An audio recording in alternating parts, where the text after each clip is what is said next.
after You that know, movie. I feel that this boycott business is hyped up a little bit. Right. I think the boycott Bollywood brigade is a small industry of hate unto itself. And I think that they are definitely earning from it. We have enough evidence to know that these are all paid trends. Yeah. So I'm sorry to say this, but, used, unfortunately, Sushant's tragedy to their own personal agendas and benefits. And we're seeing the same thing happen with Bollywood as well. Alia got a lot of negative attention on social media after Sushant's tragic suicide, which was of course completely unfair. I think the kind of accusations that were being made on a lot of the Bollywood A-listers. Everyone is insanely busy, so actually it's a great time. It's a great time to be an actor. There are different kinds of films being made, series being made, different kinds of parts being written. I think there's so much choice for everyone. And now I've written a script, so I'm trying very hard to produce that, which is like the hardest thing in the world. That's wonderful. I'm thinking one biological child that I want to carry. Right. So one IVF baby and one adopted baby. I love that. Hello and welcome. I'm Parul Sharma and you're watching Zoom TV. Today's guest has talent and fearlessness in equal measure. Please join me in welcoming one of my favorites, Swara Bhasker. Hi Swara, welcome to the show. Hi, thank you for that. अभी से मत शर्माओ, हाँ? मैं खुश हो रही थी कि what a nice, generous introduction. I have forgotten these nice things. I think the more time I spend on Twitter, I keep forgetting the nicer things of life. The people can be nice. And the nicer also. things, yeah, and that people can actually be nice. So you and I sitting down and chatting in person after a relatively long time because of the pandemic and everything. 4 years. Correct. That we managed. Yeah. But I'm also so glad that we're doing it on the auspicious occasion of Ganesh Chaturthi. Yes. So tell me, what are the plans for this time? And over the years, do you have any really fond memories of this festive season? So it's very interesting because I know that Ganesh Chaturthi is very special to Mumbai and to Maharashtra. It's not celebrated in the same way in the north. Yeah. But my father is from Andhra. Yeah. And in Andhra, it's a big festival. It's called Vinayak Chaviti. And so actually, bachpan se, we've always celebrated Ganesh Chaturthi at home. Not in the same way as it's done in Maharashtra. We don't have processions and the big Ganpati installation. But we always did a very sweet, my memory of Ganesh Chaturthi is always as very sweet because my father would make Ganesh ji out of like haldi and clay and chandan. Yeah. And he's a terrible sculptor. So his Ganesh ji would basically be a triangle and then there would be one longish thing and we'd be like, पर ये गणेश जी नहीं लग रहे हैं, and then he'd be like, नहीं भगवान मन में होते हैं, like, but फिर उनको ऐसे क्यों बैठाया है? And then my brother and me would get involved and we try to put the ears and the soon, like a better soon. So it was very sweet, very homely, very intimate, and I think that that's how that's the most beautiful way that faith can be expressed when it's intimate and when it's personal. So I have, this festival it reminds me a lot of my childhood. Yeah, I think that's a lovely, lovely way to look at it and I completely resonate with you on that. Coming a little bit to work, now you have Jhaan Chaar Yaar coming up. Yeah. And usme to you are playing this character called Shivangi. Yeah. Now she is diametrically opposite than you, okay? She's shy, she's meek, she needs a husband ka permission, pati parmeshwar For everything. Ka permission before doing anything and everything. We all know that is as far away from Swara as we can possibly get. Right? Maybe I have a secret husband who... Swara, we know you too well at this point, huh? Don't guys, don't be like that. I can be shy if I want in real life. I'm actually a very shy person. But I want to know, as an actor, when you're playing a character that is so different, whose motivations you wouldn't understand on a normal day and you wouldn't understand where that behavior comes from, what is the biggest challenge in sort of tackling that kind of character? So actually, it's interesting you use that word because मैंने Shivangi का character, I chose it for this reason. Yeah. So when Kamal sir was offering me the film, he was actually offering me a different part. Yeah. And a more dabang kind of like girl and a very, which is also a lovely part. But I was like, Kamal sir, I've done this to death. Yeah. Okay, and I've, because also, I've done stories from this Hindi belt, the cow belt, this very grounded zamini kahaniyan, whether it was Ranjana, whether it was Nilbate Sanata, whether it was Anarkali of Ara. And I was like, if I were to do a exactly similar character, she actually comes into her own. Right. So I was very excited because I said that, Kamal sir, let me play this girl. Because that is a challenge for me, to play someone who's nothing like me. And the way I decided to approach it is that I thought, who does this character remind me of? And Shivangi reminded me of, so it was strange. She reminded me of what my nani used to tell me about her first years of marriage. My nani was 15 and a half when she got married. Way back in like day, late 50s. Yeah. And she had never been outside Banaras, Faizabad, Azamgarh, where she is from. And my nana came from an aristocratic zamindari family of Bihar. And he was this very anglicized, dashing, handsome man. He was 7 years older than her. And she was this of the time. And he'd just come back from England and, from training. And my nani was like basically this dehati, like 15 and a half, 16-year-old, very spunky girl. And so I was very close to my nani. So उन्होंने अपने शादी के जो first few years थे, उनकी बहुत कहानियाँ मुझे सुनाई थी. And I think the thing that became very special for me was I lost my grandmother in 2017. So I think it just became for me a way to relive that time with her, feel close to her again, remember her, think of her memories. And I think it was very easy for me. Talking a little bit about Bollywood and movies and our industry, I want to know from you, like, do you think it's a bit of a scary time right now to be an actor in terms of like movies are not working at the box office? There is one boycott trend every second day. People are like kind of hordes behind boycott trending and all of that. For you, is there any kind of stress about any of this at all, or do you not kind of play into this and kind of get into it at all? Are you kidding me? Have you seen my Twitter? Have you seen my social media? I think I was the boycott trend began with me and my the films flag bearer of of boycott campaigns. Okay, so lots to unpack in that. Look, I don't see it as a bad time for the industry. I think that it is a time of disruption. It is a time of flux. It is a time of change. That's not always a bad thing. Sure. And if you look at it, I don't think that there has ever been a time in the industry when there was so much work happening. In terms of just so many shoots happening, because there are so many platforms now for distribution. So earlier there was just the television, cable television, and then there was cinema, theatre. Now there's like tens of streaming platforms as well, and everyone's basically now making films or series, or everything has got mixed up. Content has like increased by manifold. Content has exploded, right? I mean, I don't think there is an actor in this industry who doesn't have a job. That is not working. Or is not actively working, except for me, it seems. I think that everyone is insanely busy. So actually, it's a great time. It's a great time to be an actor. We've been obviously in my profession, we kind of go and speak to a lot of other stars and a lot of producers, all of that, and they all just seem a little shaken because they're like, we have all the trappings of making something that is great. We have big stars, we have big movies, we have larger than life things, and we also have things that are very different. And I think that I don't have the same viewpoint as a lot of mainstream players. But I don't have that viewpoint about anything in my life. I don't think it's, firstly, yes, it's a time of disruption. So expect the unexpected.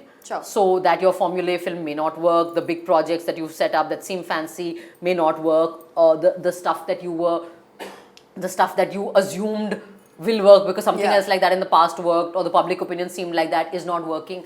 But again, I would like to say that firstly, it's not true that no Bollywood film is working. This year, we've had Gangubai Kathiawadi, we've had Bhool Bhulaiya, and we've had, isn't there another film that we've had? I mean, Ek Tha Villain or Ek Dobara Villain, the other villain, Ek Villain Returns. The other villain. The Ek Villain, the second part, the Arjun Kapoor, John Abraham one. That did like decently, not but I mean, bad business. I mean, you have to remember, we're coming out of 2 years of COVID, which is still not over yet. People are still getting COVID. For most of those 2 years, either cinema halls were shut or they were operating at 50%. The math will defeat you over there if only 50% occupancy is allowed.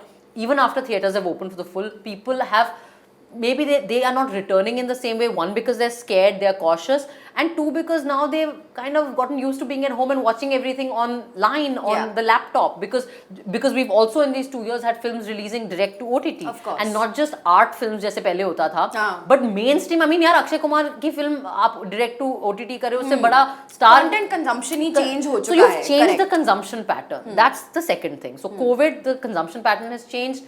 Third, that the kind of content that our audiences now have access to. Right. It's not just Hindi. It's all the Indian languages and it's foreign content. I mean, Bikesh, who is my cook, he watches Money Heist. He's watched all of Money Heist. I mean, he told me the other day कि वो Money Heist का गाना, and he told me original बजाइए. Because I was putting Bella Ciao in Hindi, and he was like, "नहीं, original बजाइए." And I was like, "How do you know original कौन सा है?" And he's like, "हम देखें." So so the taste palette is changing. Correct. And I think somewhere Bollywood is not taking that into account. You cannot be, your audience is not stupid. It was never stupid, but now it is also had access to great diverse content. Yeah. So now don't spoon feed. You know, it's not going to work. And I would actually tell Bollywood, don't be scared. Don't just do what you think is right and that you believe in conviction wise. Don't do it because trend चल रहा है, पिछली film ऐसी थी, formula film ऐसी थी, checklist मत करो. I think people want authentic stories. I think they want authentic films, and that's what is working. Look at Gangubai Kathiawadi. Yeah. Who will tell you that the story of a prostitute with no love interest as such is going to be a female-led, no hero, is going to be such a big hit. I mean, we have this experience again and again. Veere the Wedding, going back to my last theatrical, it was exactly that. Nobody would have thought that it would do the kind of business it did, and yet it did. So I think that I think we shouldn't be so dejected, and definitely yes, now there's that boycott trends. I don't know how much boycott trends actually affect the business, because again I'll repeat this. Alia got a lot of she got a lot of negative attention on social media after Sushant's tragic suicide, which was of course completely unfair. I think the kind of accusations that were being made on a lot of the Bollywood A-listers, and at that time Sadak had released, and it got a lot of negative boycott calls and negative publicity, and it did very badly. It got bad reviews and whatever. Sadak 2. And Gangubai Kathiawadi, when it came out, the same kind of conversation started again. Nepotism, Sushant, that she was whatever with Sushant, some controversy there, boycott calls. But people went and watched it and loved it. And gave love to that movie. I feel that this boycott business is hyped up a little bit. Right. It's a small group of people who are driven by a certain agenda. And hate-mongering. They are hate-mongers. They hate Bollywood. They want to destroy Bollywood. They are spreading all kinds of malicious nonsense, lies about Bollywood. Most of what is said about Bollywood, I think 99% is wrong, what they are saying. Right. Other than कि हाँ ये इसका बेटा है, ये उसकी बेटी है. Yes, that is correct biologically. But everything else seems to be rubbish. Yeah. And I think that they are earning from it. I think the boycott Bollywood brigade is a small industry of hate unto itself, and I think that they are definitely earning from it. We have enough evidence to know that these are all paid trends. Most of them are. So, there are people, they are earning from it. There are people who have also, I'm sorry to say this, but used, unfortunately, Sushant's tragedy to their own personal agendas and benefits, and we're seeing the same thing happen with Bollywood as well. So I think that we should take all these boycotts with a pinch of salt. Yeah, bucket maybe. I want to talk about a nice time in your life right now. I think it's really wonderful that you kind of announced that you are looking to adopt and you're wanting to step into like the zone of motherhood, and I want to talk to you a little bit about that, sort of where did the feeling come from that I want to do this now in my life, I'm ready for it, and I kind of want to get into adopt a child and sort of have that, because it was a wonderful time in your life, I think, right? I think I kind of always saw myself as wanting a family. I'm very family oriented. I'm very close to my family. They're amazing. I mean, I think my parents are just, I don't know what good things I did in my last life to be born to my parents in this life and to this extended family. We're literally, it's crazy. We're a super close nuclear family and we're a super close extended family also. So it's lovely. All my cousins, we're all very close. We all meet once a year. So it's a very Suraj Barjatya, Rajeshri film happening. Hum saath saath hain. Touch wood. And so I always, it was never a question like that. It was just very natural, organic. Like, yes, I'll grow up one day and I'll be an adult and I'll have my own family. Yeah. And I think after my grandmother died, so my nani's death has been a big marker in my life. And I remember she died of cancer and she was in hospital for about 3 weeks before she died, and I was there, like all of us were there every day, and I was just like chip code in that hospital, like by her side as much as I could be. And I was looking at her, and there was this woman who basically was 15 and a half, not as educated as her children became, or all of us, and she led a very simple life at one level. Children, she was always, her whole life was about her children and her family. And though she had she did work and all, little bit small jobs and all she did, and then she was there, and every single member of her family, her extended family, and anybody whose lives she had touched, including my friends, came in those 3 weeks to see her. Like, it was crazy. The memorial meeting we had for my grandmother had some I think 200 people, and like we didn't have space to seat people, and there were people we didn't think would came, and that just made me feel like this is really the sum total of our lives. It's like whose life you touch and what legacy you leave, and really all you leave behind are the people who you have loved and who love you, and you live through those people in some sense.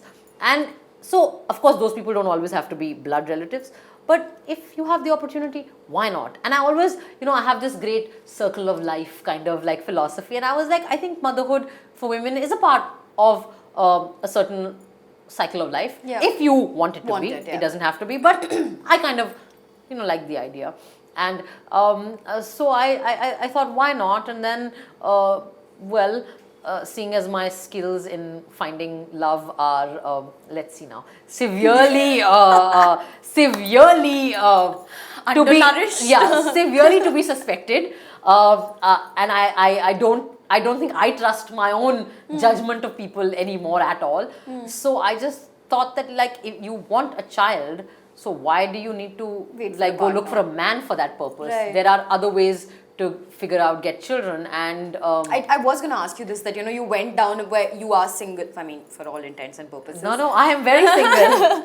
You are single, and sort of it is the more unconventional, so to say, route to go down, and I don't believe in all that stigma and everything attached to it. I think everyone should have exactly the journey that they wish for, and really just is wonderful. But I wanted to ask you, does the pressure kind of increase in that situation where you know that you kind of don't have a partner right now when you're going down this journey, or was that did that not sort of occur to you in that choice that you made? Well, I just felt that it's disingenuous and dishonest of me to marry someone for a child.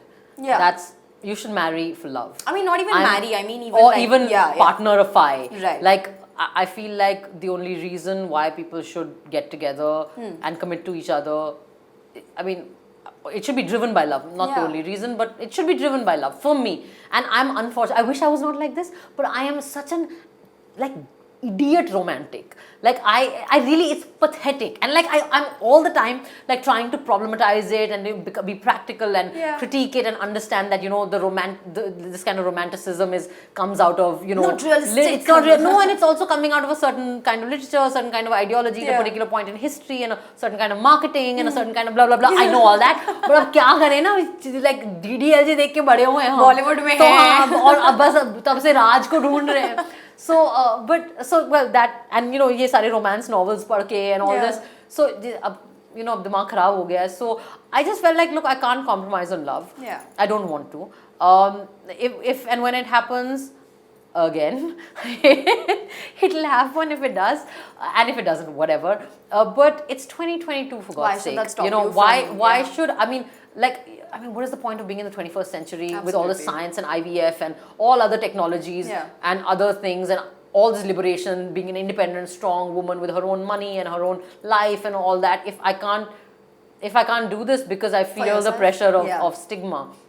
And frankly, our culture has been very supportive of these things. I mean, this is not a Western thing.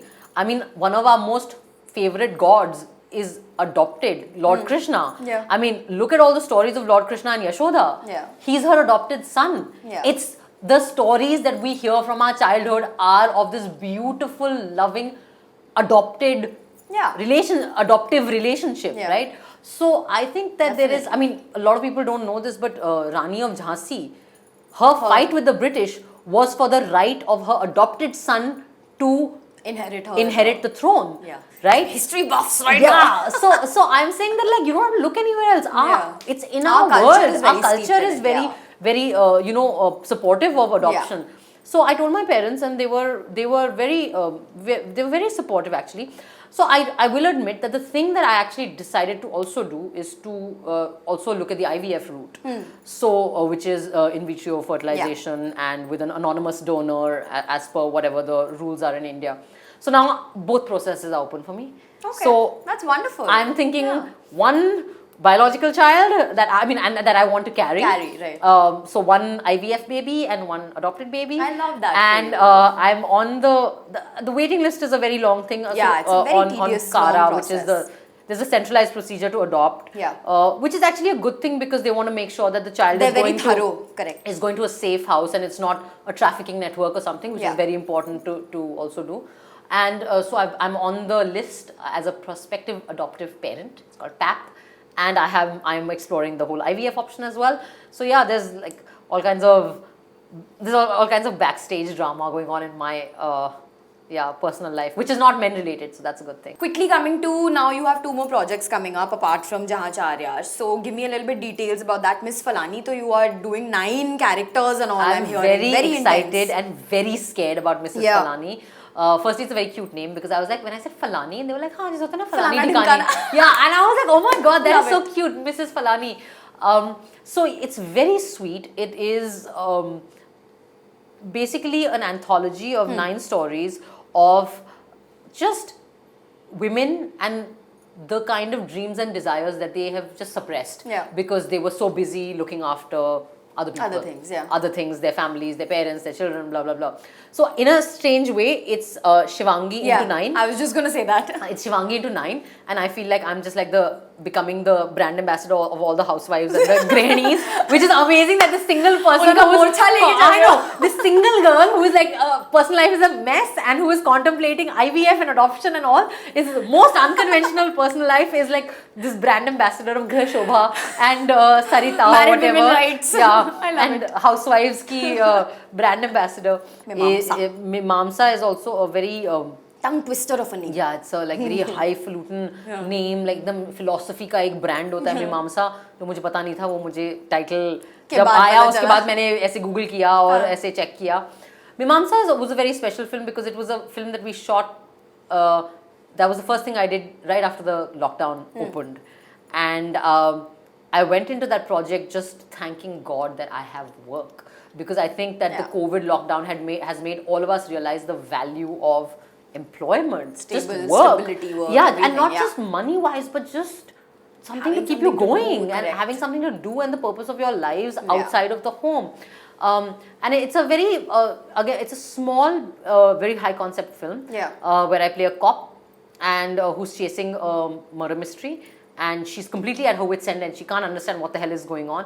So it was an interesting, small, intimate, interesting film. And now I've written a script. So I'm trying very hard to produce that, which is like the hardest thing in the world. So now मेरी ऐसी sympathy producers के लिए बहुत, अब मैं अपने producer को बोलती हूँ कि sir अब मैं आपको कभी तंग नहीं करूँगी, कोई भी vanity देना है आप दे दो, आपको जो भी खाना serve करना है कर दो, I will not fight with you. But yeah, so that's also something that I'm kind of working on, which is slow, but it's in the works. Well, thank you so much for joining me, Swara. Absolute pleasure. Love chatting with you. We had a great conversation and good luck for everything ahead in your journey. Thank you so much. Pleasure.